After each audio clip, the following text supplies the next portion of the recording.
2009 new Mexico ఎడారి ప్రాంతం. అది ఫిబ్రవరి నెల. ఆల్బుక్వెర్కి సిటీకి అవుట్స్కట్స్ లో ఉన్న వెస్ట్ మీసా ఎడారి. ఒక ఆవిడ తన కుక్కతో కలిసి వాకింగ్ కి వెళ్ళింది. సడన్ గా ఆ కుక్క ఒక చోట ఆగి వింతగా ప్రవర్తించడం మొదలుపెట్టింది. భూమిని విపరీతంగా డిగ్గింగ్ చేస్తుంది. ఆమె వెళ్లి చూసేసరికి అక్కడ ఒక ఎముక కనిపించింది.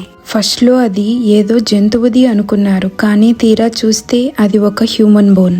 వెంటనే పోలీసులకు ఇన్ఫర్మేషన్ ఇచ్చారు. అక్కడికి చేరుకున్న ఇన్వెస్టిగేషన్ టీం ఆ ఏరియా మొత్తం తవ్వటం స్టార్ట్ చేశారు. పోలీసులు తవ్వుతున్న కొద్దీ మైండ్ బ్లాక్ అయ్యే నిజాలు బయటపడ్డాయి. అక్కడ ఏదో ఒక్క బాడీ లేదు, ఒకదాని తర్వాత ఒకటి మొత్తం 11 స్కెలిటన్స్ బయటపడ్డాయి. చనిపోయిన వారంతా యంగ్ ఉమెన్. వీళ్ళంతా 2003 నుంచి 2006 మధ్యలో మిస్సింగ్ అయిన వారు. కిల్లర్ చాలా తెలివిగా వల్నరబుల్ ఉమెన్ ని, అంటే సమాజం త్వరగా పట్టించుకోని వారిని టార్గెట్ చేశాడు.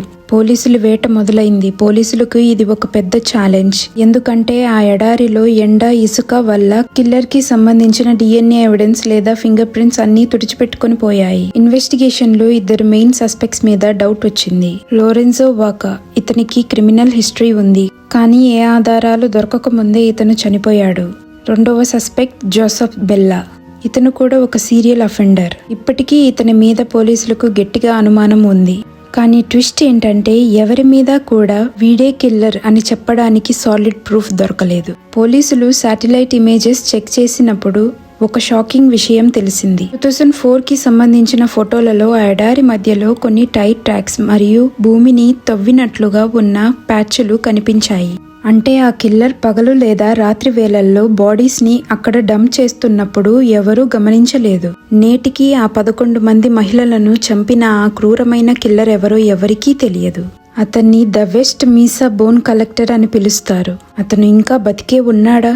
జైల్లో వేరే క్రైమ్ కి శిక్ష అనుభవిస్తున్నాడా? లేక పేరు మార్చుకొని మన మధ్య తిరుగుతున్నాడా? ఇది ఒక అన్సాల్వ్ మిస్టరీ. ఆ ఎడారిలో ఇప్పటికీ ఆ 11 మంది ఆత్మలు న్యాయం కోసం ఎదురు చూస్తూనే ఉన్నాయి. ఈ వీడియో గనక మీకు నచ్చినట్లయితే ప్లీజ్ లైక్ చేయండి, షేర్ చేయండి, సబ్స్క్రైబ్ చేయండి. Thank you for watching.